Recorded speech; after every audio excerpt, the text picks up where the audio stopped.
Mas Ari. Udah belum? Udah. Oke, Bang Iskandar Sitorus. Ya, malam tuh semuanya. Siap. Melihat sekarang lagi rame apa itu review pemerasan berkedok review nih. Abang sendiri melihatnya seperti apa sih fenomena ini? Jadi kalau kita perhatikan bahwa metode dan atau model review itu adalah bentuk dari kontrol sosial. Itu adalah tindakan-tindakan yang menurut kita baik sepanjang dilakukan tanpa pretensi bisnis dan atau tanpa pretensi untuk hal-hal yang buruk. Namun ketika akhir-akhir ini banyak orang mereview baik itu produk makanan, minuman, fasilitas-fasilitas penginapan maupun produk-produk habis pakai seperti kosmetika yang berujung pada seperti kasus yang terjadi pada Nikita Mirzani itu kita hindari. Jadi konsepnya adalah warga negara yang baik itu melakukan review untuk tujuan yang baik, bukan tujuan untuk kepentingan perutnya yang sejengkal dan atau mempertontonkan hal-hal yang tidak baik gitu. Jadi bukan karena juga kasus Nikita Mirzani lantas orang-orang tidak bisa mereview.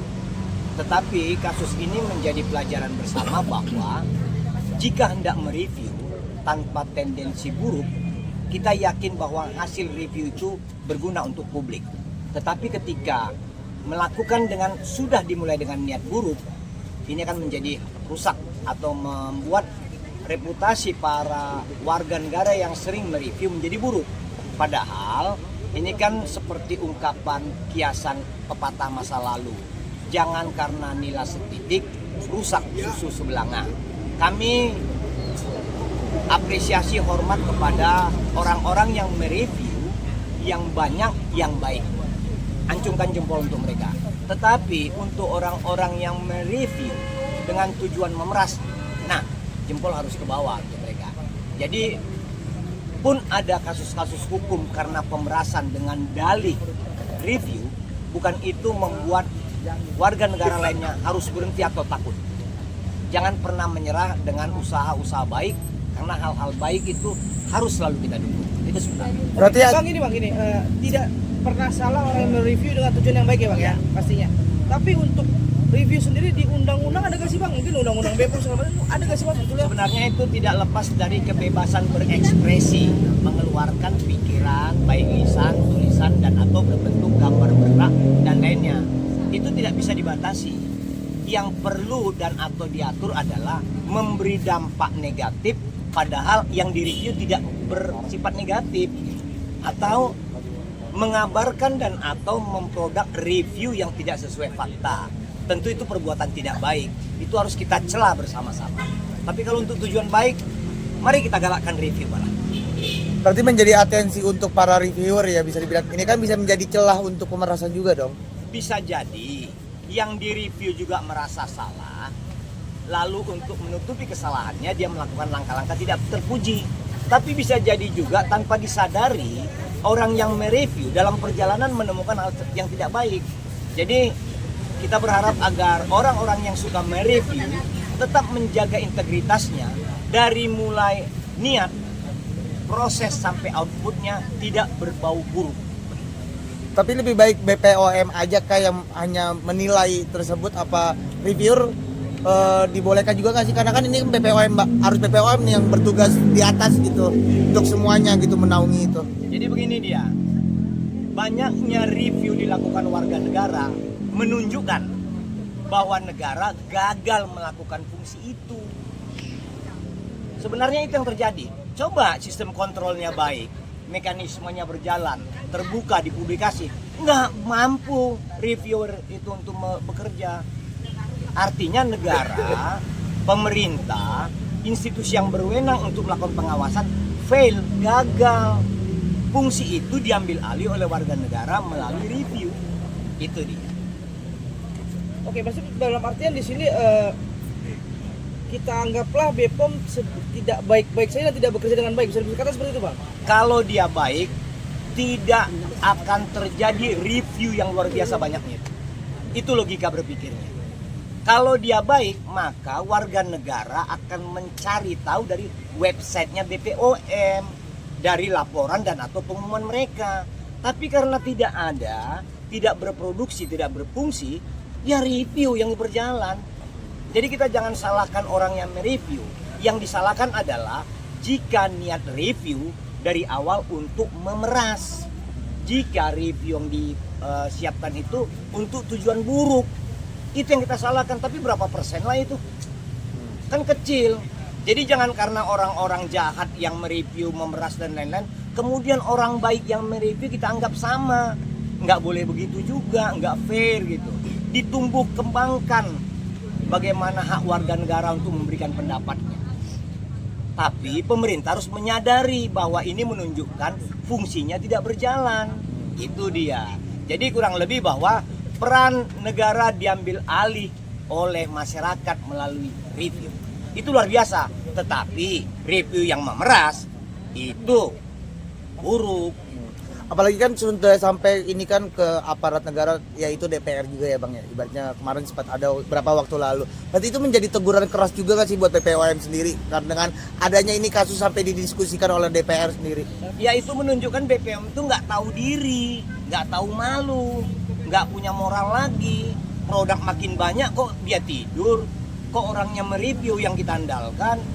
Artinya kan di situ ada hal yang buruk dalam kinerja pemerintah, dalam hal ini BPOM, mungkin juga produk-produk lain di institusi atau kementerian lain atau lembaga lain. Begitu. Oke, berarti dalam artian gini, kita tidak menyalahkan siapapun yang mereview dengan baik ya Bang? Itu Tidak. satu poinnya.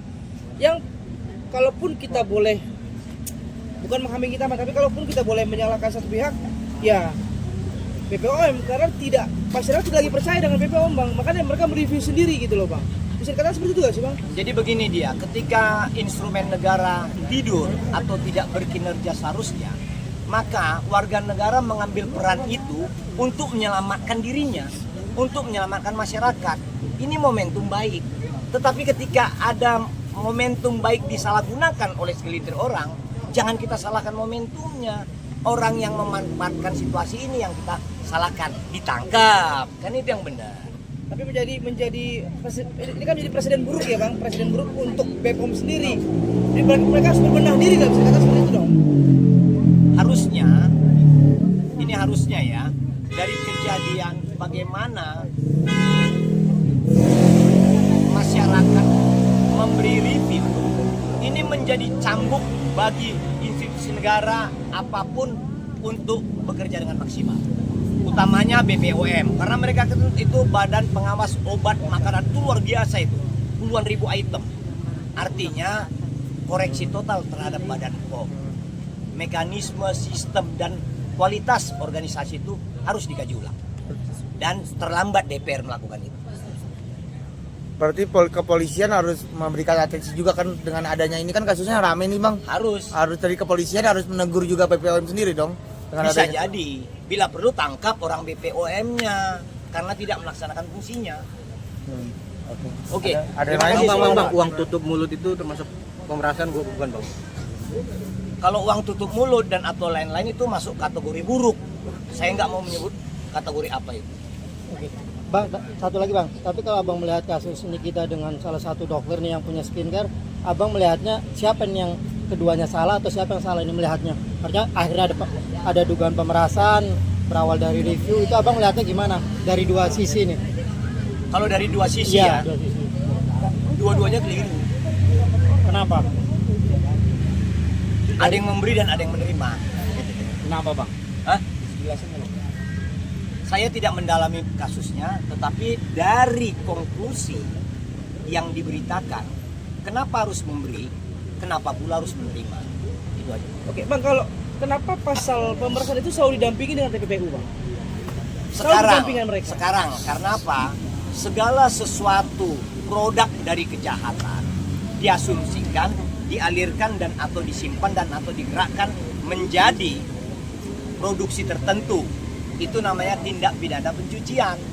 Kalaupun diumpetin di rumah, dia tidak TPPU, itu tetap menjadi barang bukti kan? Oh, itu bisa disita negara Bang, aset ya? Sangat. Itu bagian dari kejahatan. Itu dirampas negara. Bang, penanganan kita misalnya sama BPOM ada sangkut pautnya masih Bang? Itu tadi karena tidak berfungsinya badan POM seperti seharusnya, akhirnya orang seperti Nikita Mirzani melakukan fungsi-fungsi itu.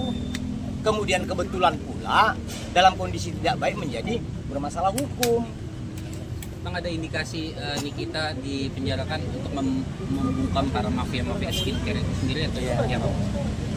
Kalau mau jujur, sebenarnya kita menyesalkan juga kalau hanya seorang Nikita Mirzani.